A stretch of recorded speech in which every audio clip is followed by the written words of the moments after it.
সালাম আলাইকুম, কি অবস্থা সবার? আজকে আমরা HSC ICT chapter 4 a lecture 6 নিয়ে আসলাম।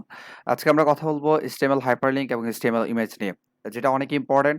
আমাদের বিগত বছরের যে প্রশ্নগুলো আছে সেখানে হচ্ছে আমাদের HTML হাইপারলিংক এবং HTML ইমেজ থেকে প্রচুর প্রশ্ন হয়েছে। সো এটা আমাদের জন্য অনেক ইম্পোর্টেন্ট এবং আমরা খুব সিনসিয়ারলি হচ্ছে ক্লাসটা করব। সো HTML অংশের বিষয়সমূহের মধ্যে আমরা লেকচার 5 পর্যন্ত কথা বলেছি HTML পরিচিতি, HTML basic structure, HTML text formatting, HTML list পর্যন্ত। এবং HTML লিস্টের যেই প্র্যাকটিক্যাল ছিল সেটা আমরা করার চেষ্টা করলাম। HTML টেক্সট ফরম্যাটিং এর যে প্র্যাকটিক্যাল ছিল সেটা আমরা করার চেষ্টা করলাম। তোমরা ক্লাসগুলো একটু দেখে নিবে যারা এখনো দেখোনি। তাহলে তোমাদের HTML অংশটা একদম খুব সহজ মনে হবে। সো আজকে আমরা কথা বলবো HTML হাইপারলিংক নিয়ে। HTML হাইপারলিংক এর যে ট্যাগ আমরা ইউজ করব সেটা হচ্ছে ওপেনিং এ এবং ক্লোজিং এ। এটা খুব সহজ, ওপেনিং এ এবং ক্লোজিং এ। হাইপারলিংক আমরা কেন ইউজ করি? অর্থাৎ তোমার একটা ওয়েবসাইট বা ওয়েব পেজ, সেখানে তুমি চাচ্ছ তোমার ইউটিউবকে যুক্ত করতে বা গুগলকে যুক্ত করতে বা ফেসবুকের যেই ফেসবুক যেটা আছে সেটাকে তুমি যুক্ত করতে চাচ্ছ। সেক্ষেত্রে বা তুমি যেকোনো একটা ওয়েবসাইট তোমার ওয়েব পেজে তুমি যুক্ত করতে চাচ্ছ। তো সেক্ষেত্রে তুমি কিভাবে যুক্ত করবে? সেক্ষেত্রে তুমি হাইপারলিংক ইউজ করে তোমার ওয়েব পেজে অন্য একটা ওয়েব পেজ বা ওয়েবসাইটের লিংক তোমার যুক্ত করতে হবে। সো সেজন্য আমরা যে ট্যাগটা ইউজ করব সেটা হচ্ছে অ্যানকোর ট্যাগ, অর্থাৎ এর ফুল ফর্ম যদি আমরা এখানে বলি, বা এই ট্যাগটা মূলত নেওয়া হয়েছে অ্যানকোর থেকে, অ্যানকোর শব্দ থেকে এই ট্যাগটা নেওয়া হয়েছে। সো এখানে মাঝখানে ওয়েবসাইটের নাম থাকবে, এটা যদিও এখনো বুঝবা না। যদি তোমরা একটু পরে হচ্ছে প্র্যাকটিক্যালটা দেখো বা হচ্ছে একটু পরে যদি একটা প্রশ্নের উত্তর দেখো সেক্ষেত্রে তোমরা বুঝতে পারবে। সো আমরা এখানে সবচেয়ে ইম্পোর্টেন্ট যেটা সেটা হচ্ছে এই ট্যাগের অ্যাট্রিবিউট, অর্থাৎ এখানে আমরা যে অ্যাট্রিবিউটটা ইউজ করব সেটা হচ্ছে হার্ফ, HREF হার্ফ, HREF হার্ফ ইকুয়াল ডাবল কোটেশনের মধ্যে আমরা লিখব URL, অর্থাৎ যেই ওয়েবসাইটের কথা, অর্থাৎ বলা হলো যে রাফি তার ওয়েব পেজে www.google.com নামক একটি ওয়েবসাইট সে তার পেজে যুক্ত করলো। তাহলে এই যে তোমাকে www.google.com বলল সেটা তোমার এখানে এই যে ডাবল কোটেশনের মধ্যে হার্ফ লিখে ইকুয়াল ডাবল কোটেশনের মধ্যে সেই ওয়েবসাইটের লিঙ্কটা তোমার লিখতে হবে। সো এটা কোথায় লিখবা? এটা ওপেনিং ট্যাগে লিখবা, যদি একটু পরে তোমরা বুঝবা। আর ইউআরএল এটার পূর্ণরূপ হচ্ছে কি ইউনিভার্সাল অথবা হচ্ছে ইউনিফর্ম রিসোর্স লোকেটর। সেটা মনে রাখবা। এটা যদি তোমাদের ইউনিভার্সাল আসে তাহলে তোমরা ইউনিভার্সাল অ্যান্সার করবা, যদি ইউনিফর্ম আসে সেক্ষেত্রে ইউনিফর্ম অ্যান্সার করবা। এই দুইটা থেকে যেকোনো একটা আসতে পারে বা যেটা প্রশ্ন থাকে আর কি, ঠিক আছে? ওকে, একটা উদাহরণ দেখো। শাকিল তার ওয়েব পেজে www.facebook.com ওয়েবসাইটটি মাই ফেসবুক নাম দিয়ে, তাহলে এই যে ওয়েবসাইট নাম দেখছো, ওয়েবসাইট নাম মানে হচ্ছে এখানে তোমাকে যে নামের কথা বলা হবে সেই নামটা তুমি এই যে ওপেনিং এ এবং ক্লোজিং এ এর মধ্যে তুমি লিখবা। আর যে ওয়েবসাইটের লিঙ্কটা দেওয়া থাকবে, আবারও বলছি যে ওয়েবসাইটের লিঙ্কটা দেওয়া থাকবে সেটা তুমি হার্ফ ইকুয়াল ওই লিঙ্কটা ইউআরএলটা তুমি ওপেনিং ট্যাগ অর্থাৎ ওপেনিং এ এর মধ্যে লিখবা, ঠিক আছে?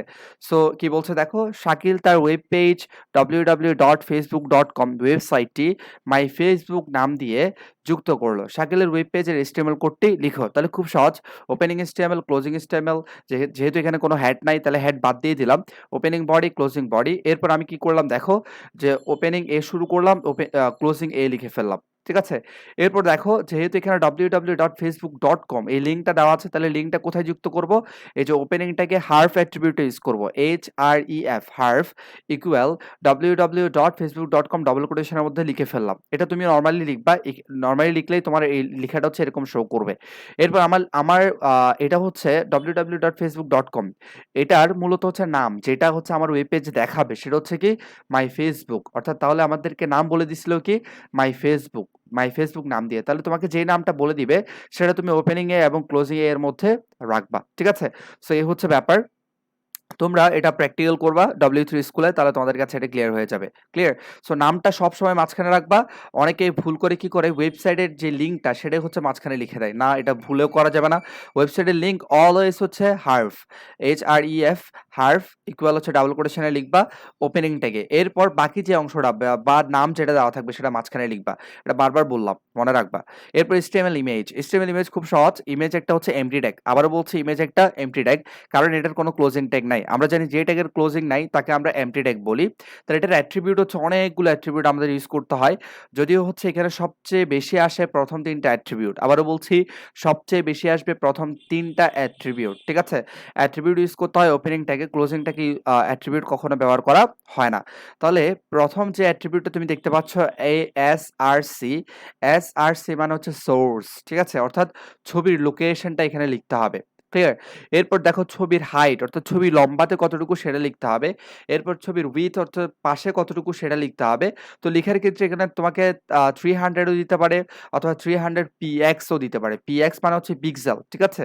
আর এখানে তোমাকে 500 ও দিতে পারে, 500 পিক্সেল দিতে পারে। নট নেসেসারি এগুলাই দিবে। বাট এখানে তোমাকে যেকোনো কিছু দিতে পারে সেটা px মানে পিক্সেল সহকারে অথবা পিক্সেল ছাড়া। যেটা দেখ ওটা হচ্ছে কি রাইট। প্রশ্নে যেটা দেওয়া থাকবে তুমি সেটাই অ্যান্সার করবা। কথা সহজ। এরপর দেখো টাইটেল, টাইটেল এটা তুমি কখন ইউজ করবা এই অ্যাট্রিবিউটটা যখন ছবির উপরে মাউস নিয়ে গেলে যে লেখাটি দেখাবে। অর্থাৎ মনে করো তোমার এখানে তুমি একটা ছবি যুক্ত করছো, ঠিক আছে? তোমার ছবি একদম ড্যাশিং একটা ছবি, তোমাকে একদম নায়কের মতো লাগছে। হ্যাঁ, এখন তুমি ওই ছবির মধ্যে তোমার মাউস যখন নিয়ে গেলা ওখানে দেখাচ্ছে যে তোমার কি মানে তোমার নামটা দেখাচ্ছে। ধরে নাও হচ্ছে তোমার নাম যে কি হিরো আলম।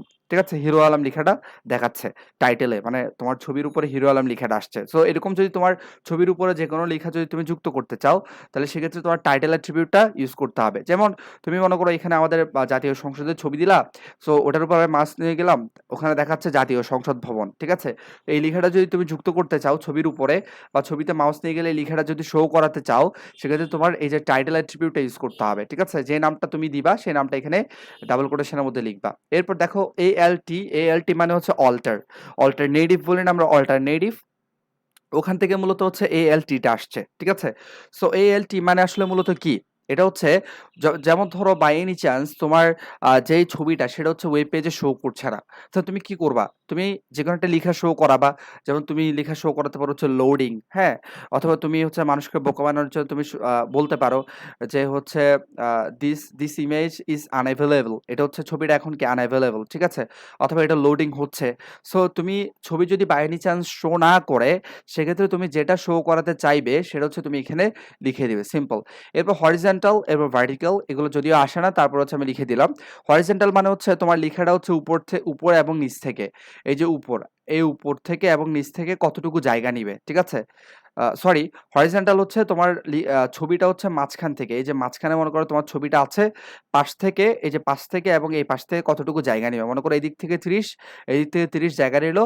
বরাবর 30 ডিসটেন্স নিয়ে তোমার ছবিটা হচ্ছে মাঝখানে আছে। ঠিক আছে? যদিও প্র্যাকটিক্যাল করলে বুঝবা। এরপর ভার্টিক্যাল মানে হচ্ছে উপর থেকে নিচে কতটুকু জায়গা নিবে ওটা হচ্ছে কি ভার্টিক্যাল। মনে করো উপর থেকে 20 নিলো আর নিচ থেকে 20 নিলো। ঠিক আছে? সো এই হচ্ছে এগুলা ইমেজের অ্যাট্রিবিউট। তোমরা এগুলা প্রত্যেকটা তোমরা কি করতে পারো? প্র্যাকটিক্যাল হচ্ছে করে দেখতে পারো W3 স্কুলে। সো আমরা যদি হচ্ছে এখানে একটা উদাহরণ দেখব। উদাহরণটা কি দেখো, রাফি তার ওয়েব পেজে সি ড্রাইভ, এটা তোমাদের একটা বোর্ড কোয়েশ্চেন, এটা মনে হয় চট্টগ্রাম বোর্ডের একটা প্রশ্ন। রাফি তার ওয়েব পেজে সি ড্রাইভের পিকচার ফোল্ডারের মধ্যে রাখা logo.jpg নামক একটি ইমেজ যুক্ত করলেন। ঠিক আছে? রাফির ওয়েব পেজে। যার সাইজ হচ্ছে কত? 500। তাহলে সবসময় মনে রাখবা যে ছবির হচ্ছে উইডথ বেশি থাকে, অর্থাৎ প্রস্থ বেশি থাকে, দৈর্ঘ্য কম থাকে। রাইট? সো যার হচ্ছে সাইজ 500 ইনটু 300 পিক্সেল এবং ছবিতে মাউস নিয়ে গেলে মাই পিকচার লেখাটি দেখা যায়। HTML কোডটি লিখো। তাহলে আমরা শুরু করলাম opening body, opening HTML, closing HTML, তারপর হচ্ছে ওপেনিং বডি, ক্লোজিং বডি। এরপর আমি দেখলাম ইমেজ দিয়ে শুরু করলাম যেহেতু ইমেজ একটা এমটি ট্যাগ ইমেজ। এরপরে দেখো এসআরসি মানে হচ্ছে আমরা কি জানি?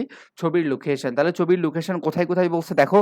প্রথমে বলছে সি ড্রাইভ, তারপর বলছে পিকচার ফোল্ডার, তারপরে বলছে হচ্ছে logo.jpg। তার মানে 3টা লোকেশন এখানে দেওয়া আছে। তার প্রথমে দিলাম হচ্ছে সি, যেহেতু সি ড্রাইভে আছে।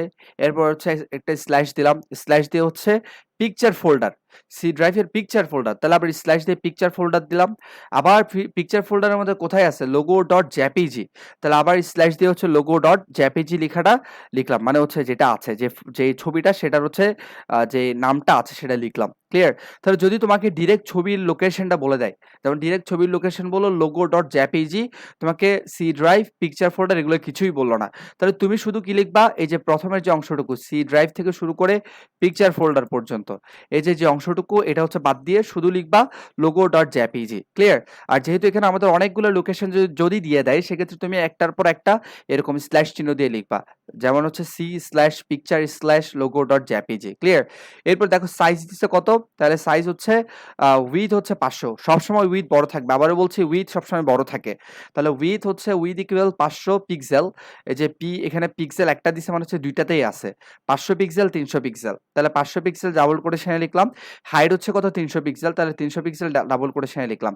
আবার দেখো মাউস নিয়ে গেলে কোন লিখাটা শো করবে, মাই পিকচার, ঠিক আছে, তাহলে মাই পিকচার, তাহলে টাইটেল এটা ডাবল কোটেশনের মধ্যে লিখলাম কি মাই পিকচার, তাহলে অল্টারনেটিভটা লিখলাম না কারণ এগুলো খুব একটা আসে না, যদি তুমি চাও লিখতে পারো, তাহলে লিখলাম। যদি তুমি এভাবে করে কোডটা করো অটোমেটিক্যালি তোমার ছবিটা হচ্ছে কি করবে, তোমার ওয়েব পেজে শো করবে, ঠিক আছে।